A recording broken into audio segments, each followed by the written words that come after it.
from a business standpoint, you've given me great value, but also in my personal relationships, you've given great value. I've been engaged for a very long time. The reason that I wasn't ready to move forward in that relationship to that level was because I didn't feel like I was being heard. I didn't feel like the communication between the two of us was what I was wanting it to be, and I didn't know how to fix that.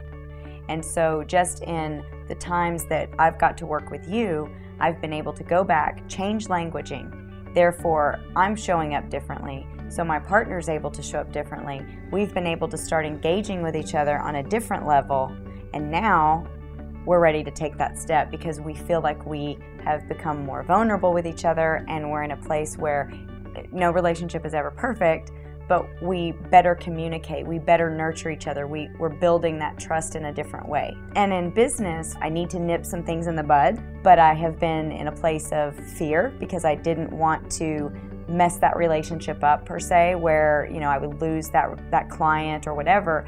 But even just some tweaks in the languaging that you've given me, now I can go back and I can be in my authentic self, I can speak my truth, but do it in a way that I can speak it in love. And I believe that's going to, grow that relationship and help sustain it and shift it in a different way.